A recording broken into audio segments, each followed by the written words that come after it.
everybody. I'm thrilled to be here today.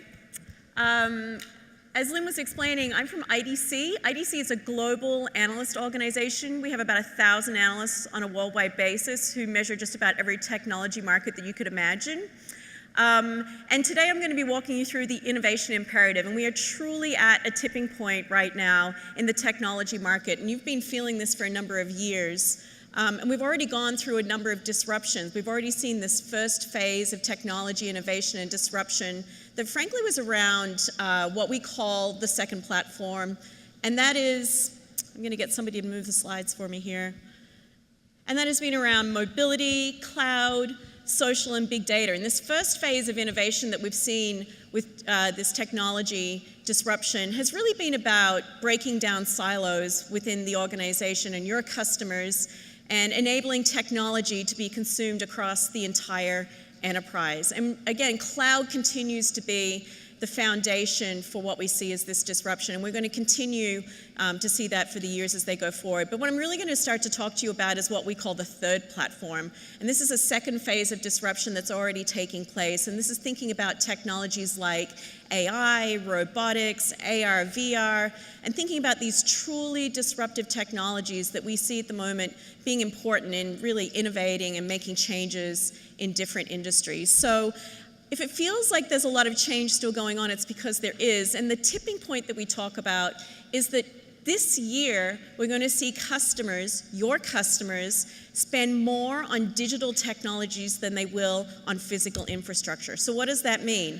So it means they're going to spend more on computers and software and technology services than they'll spend on the physical infrastructure like buildings and roads and planes and trucks. And this is truly a shift in the marketplace. And what it means is that there's a huge injection of money that's coming into the market. And we're just now starting to get to what I think of as the really exciting phase, where all these new technologies come together and companies are able to think about and explore how these technologies multiply innovation for their organization. So I'm going to show you something. This is a survey that we did recently with your customers. These are enterprise customers. And we asked them to think about what their top business goals are. And what's really, I think, insightful here is number one. Number one is to be able to innovate or deliver on new products and services. And number two is to be able to invest in R&D. Number three, deliver on digital products and versus physical products. Then number four is improve the marketing and promotion of those products and services. And then this is one of my favorites, make their workforce more efficient and productive. So it's really been a long time since we've seen a top business goal list look like this. Can anybody tell me what you think usually is at the top of the list when you're talking to customers about what their business goals are? What's not on this list? Cutting costs, right? You think you hear that all the time when you go into customer accounts and like, oh, it's got to save me money, which is true.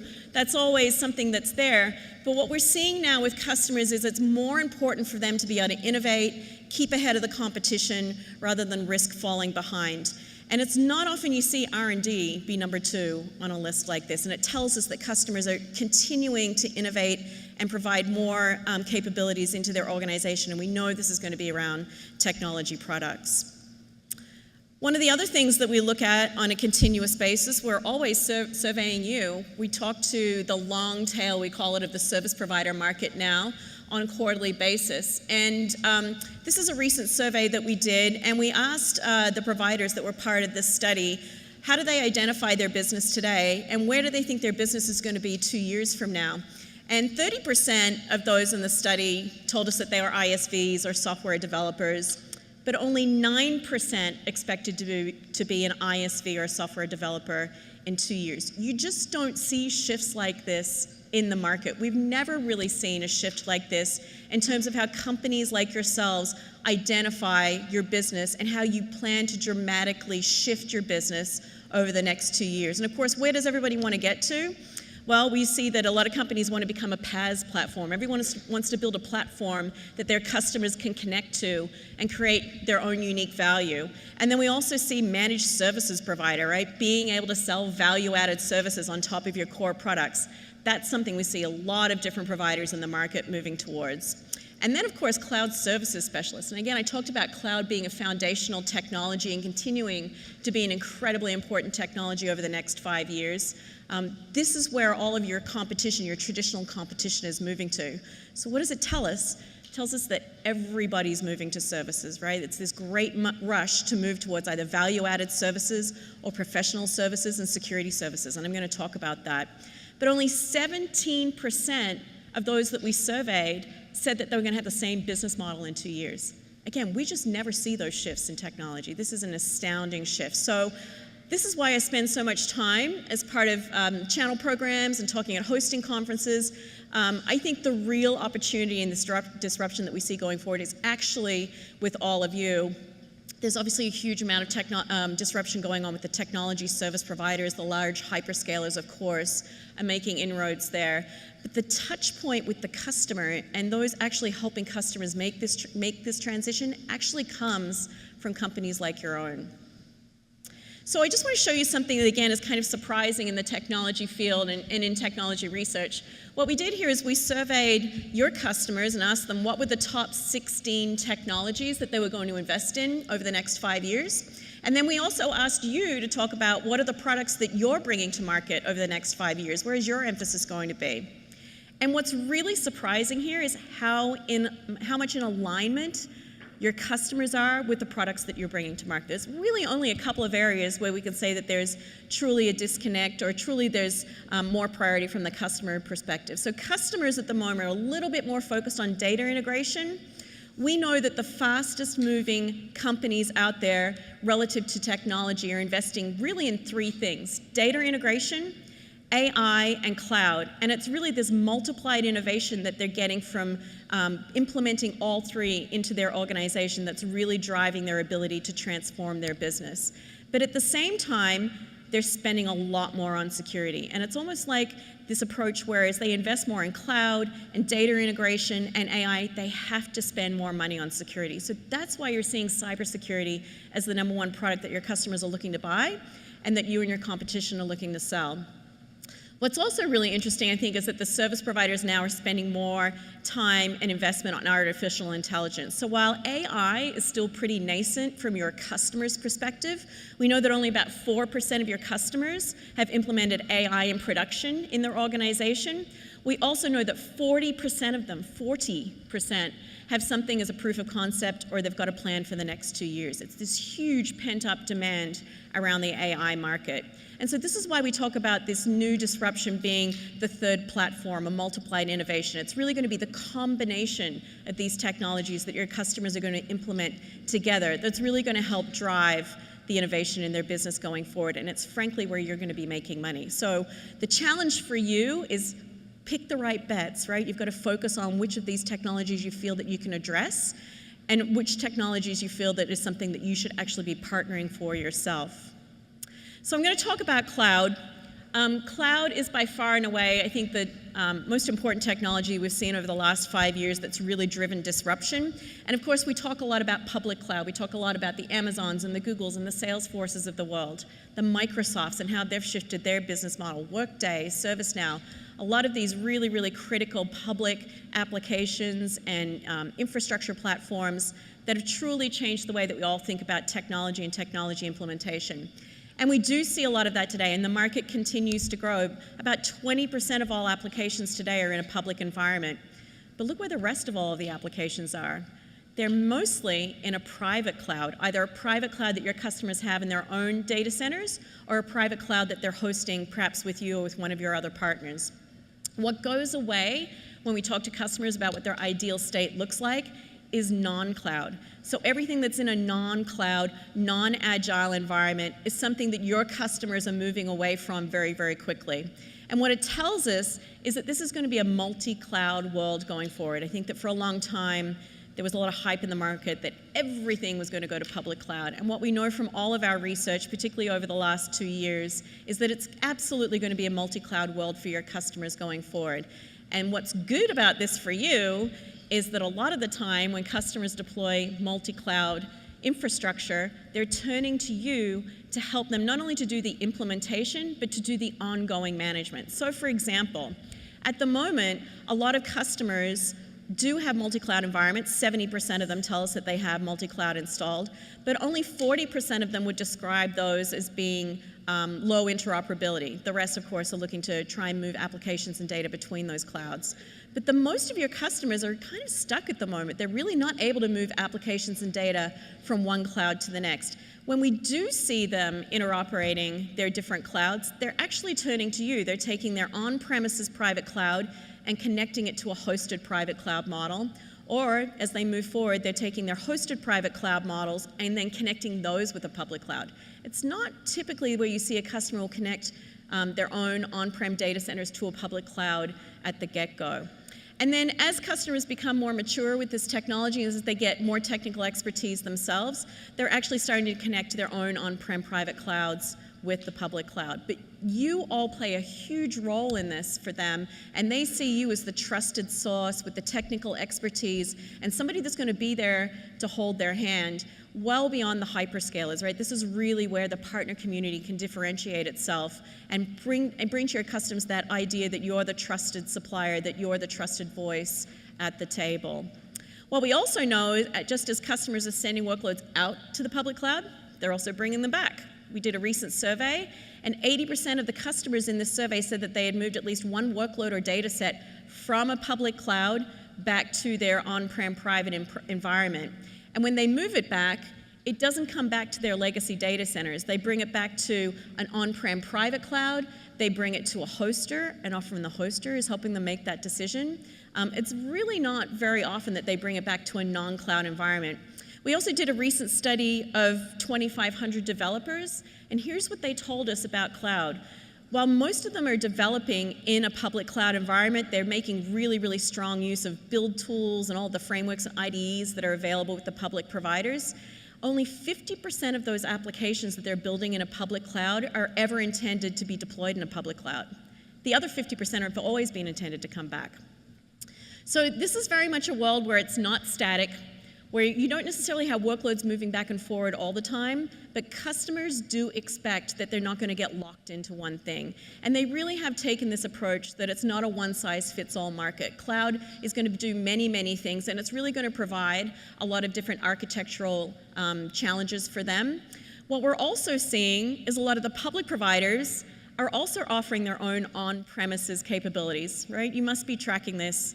Even this week, Google made a new announcement with their new product, Anthos, where you can actually deploy hardware at your customer environment where the control plane for Google Cloud actually goes back to Google. And Amazon has already announced Outposts, Microsoft the same with Azure Stack. And what this tells us is that not only are the hyperscalers looking to capitalize on much more of a business-ready approach to enterprise applications and enterprise customers and providing them with the needs that they have architecturally, it also tells us that there's a lot of opportunity there, right? And so far, we've actually seen you all, providers in this market, smaller providers in this market, being able to offer that to customers. So it really speaks to a much larger opportunity. So not only is it not a one-size-fits-all market, there's not one route for customers to get through this journey to cloud. And this is from some recent study that we did with enterprises as they used managed services providers, what their typical approach to getting to cloud looks like. The blue bars that you see there are sort of what I would think of as lift and shift for the most part. It's about taking an application, encapsulating it somehow, and moving it to modernized hardware, whether it's in their own data center or whether it's with a public provider. And then as you start to get into the orange areas, that's where you start to see customers make changes to code. They really start going into applications and making changes at the code level so that their applications can really exploit the native functionality of cloud platforms. But look at all the steps that they tend to go through before they get there. And then at the end, what you see is replacing custom apps with SaaS. So again, I think there's been this myth in the market that everybody's just going to go SaaS and they're going to get there pretty much overnight. For the mainstream customer who has a lot of mainstream needs around security and governance and compliance, that's just not an option. And this is the opportunity for all of you as they go through this next stage, as they think about better governance, better run approaches, better architectures, more autonomy, more automation. This is why they're turning to you for this help, because it doesn't really exist in one place. A lot of customers have had to build this themselves. So the really good news for you is that 70% of the time when customers deploy a multi-cloud environment, they're turning to you for help. It's only about 30% of customers that are going out and doing this on their own. And what's really important for you is you want to be able to move your customers to the top right-hand corner. You want to move just beyond helping them build the multi-cloud environment. Where you really want to get to is you want to help them in the maintenance of that environment, that really sticky, repeatable revenue where they're coming back to you time and again. And it, of course, changes your business model completely, right? It's no longer about one-off projects. This is about this ongoing, repeatable revenue stream that's going to be important. So there's huge opportunity here.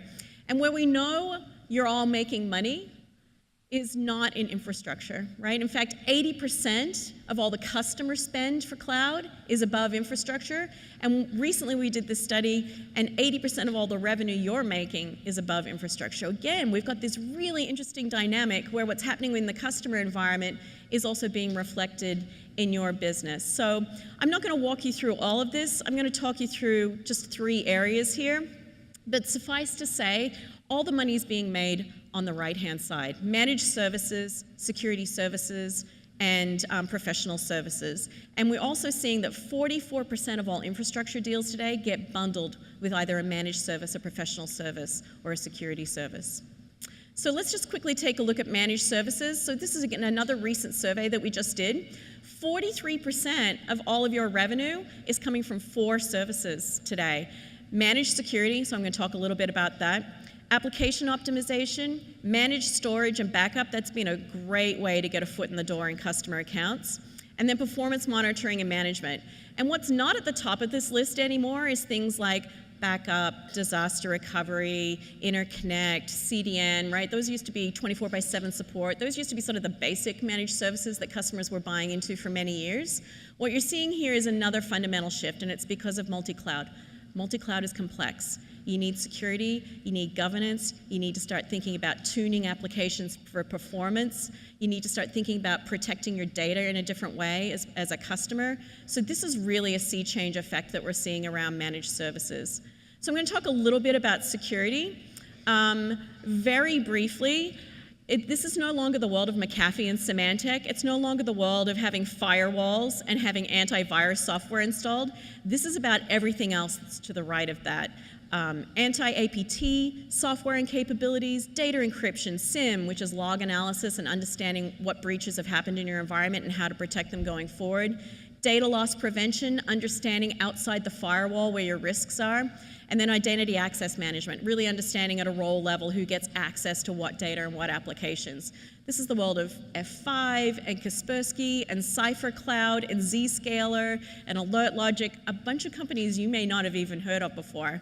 I can only say to you, if you aren't able to address security yourself as part of your own business, you have to go partner with somebody who does have that capability and work at a sell with model as you go into the market. And then as we even look at a more recent data around what providers think is coming next around security, what you're focused on is risk management. And I don't only hear this from you, I hear this from your customers all the time. This isn't just about security products and protecting my apps and protecting my data. This is about understanding what is my bigger risk as an organization as I go to cloud, as I think about AI, as I integrate data sets. So it's understanding risk management capabilities, penetration testing, being able to test different technologies and see how often there's a breach with that technology. And the most important one for you is actually what's on the bottom, third-party application testing. So in this world that we're heading into, it's imperative that you're seen as a trusted provider in this space and that you're not seen as a risk in the entire value chain of technology that customers are investing in. So what does this mean? It means that you're going to have to be open to being put through this third-party application testing, that they're going to want to check your financials. They're going to want to look at your SOC if you have one. They're going to want to be able to test who your employees are, because as companies use more and more third-party providers in this space, they need to understand what kind of a risk a third party brings to the equation as well. And the other thing I'll talk about just quickly is digital trust. So digital trust is also imperative here. And what we know from many years of data looking at how trust impacts revenue and it impacts the amount of money that companies make, This is a study that's done by the World in Data.org, and they do a survey and they ask people and companies in region, how much do you trust people in your country? It's a very, very simple question. What's your level of trust in the market? And then they map it against GDP per capita, or how much money people make per head. And you can almost draw a straight line through this data. Do we have anyone from Norway here? No, nobody from Norway. All right. So Norwegians trust people the most, and they also make the most money per capita, right? And this is the world that we're going into in the digital world. Of course you want to do work with people you trust. You don't want to do work with people you don't trust, but everything becomes invisible, right? Everything becomes hidden. It becomes hidden in technology. It becomes hidden in algorithms. So you have to, as a customer, evaluate the third parties that you're doing work with. And so what you have to think about is your own digital reputation. And you can influence that a number of ways, through your sales team, but it's also going to be through your marketing teams as well. So then the only other thing I'm going to talk about here is professional services. This has probably been the fastest expanding market that we've seen for providers over the last 9 months. And really, this is competing in a world where you used to think about traditional outsourcers and SIs, but we see smaller providers really making a lot of money here. And it's around cloud migration services, so being able to move data and applications for your customers. Cloud integration services, so being able to help your customers with hybrid capabilities, public and private. Cloud strategy services, being able to sit down with your customer and map out a 5-year plan for them. And then cloud assessment services, really being able to think through what cloud is going to mean for them, what platforms they should be choosing, which vendors they should be working with. The money's made in the middle two areas, around integration services and strategy services. And it's because it's sticky. It involves human interaction. It involves sitting down and thinking more strategically about your customer's business. It actually involves you understanding how your customer makes money. And so we've seen a dramatic shift here in the last 9 months, and I think we're going to continue to see that be a growth area, and with a lot of competition for sure. And then when we ask what professional services are coming in the next 12 months, number one, operating model design. What does that mean? It means understanding how technologies map to your customer's business and understanding how imperative they are to different parts of your customer's business.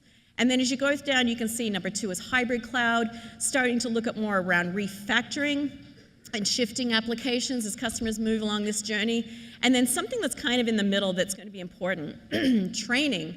So your customers are looking to you for advice. They're going to start to expect you to train their people, right? Because there's a huge change going on in their IT staff. They don't necessarily have all the competencies. What they're looking to you for is to help them through what is essentially a pretty large change management process.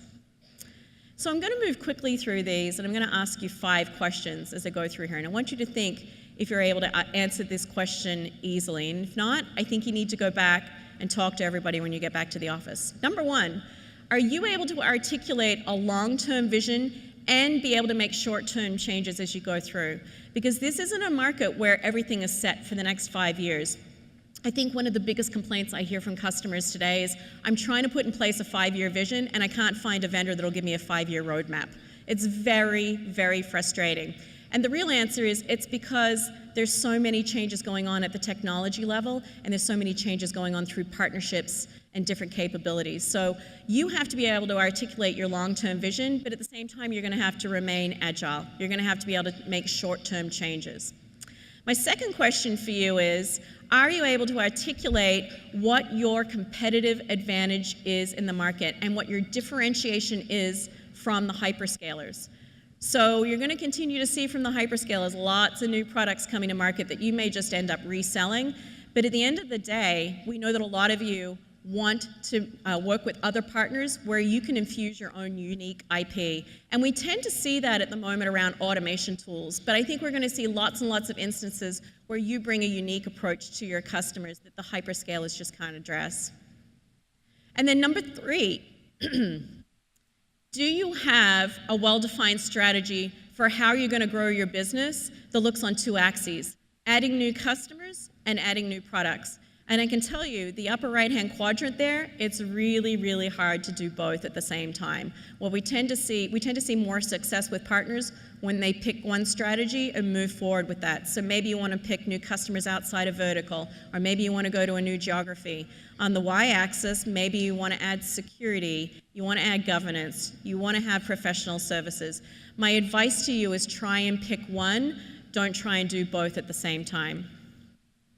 And then number 4, are you able to track churn rates? Are you able to track renewal rates in this new world of cloud where not everything is a single contract and where everything may be on more of an operational model? And as you go through that process, can you determine what the impact on ARPU looks like, or the average amount of revenue you're going to make per customer?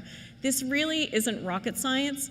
The more products that you have to sell, the more money you're going to make on a monthly basis from your customers. What you want to make sure, though, as you go through this journey is you don't put yourself out of business. So remember I talked about a couple of professional services being really sticky and where there's a lot of profit. It is around that 5-year plan, and it's really about helping your customers engage and grow their business.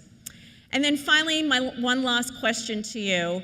Have you been able to articulate a new set of language with your sales team and with your market team that doesn't talk about cutting costs? And so when we think about the financial metrics that all of you are working with, we tend to see this pretty consistently. Can you talk about ROI, not TCO? Have your customers understand what the total return is going to look like for them over a number of years. Can you talk about productivity gains? This is where AI is going to be really, really interesting. AI is really about driving workplace productivity so that your customers' organizations can focus on what their business is and what they do really well. Taking out all the sort of manual tasks where there is no innovation or there's no competitive differentiation, and freeing them up to be able to focus on innovation themselves.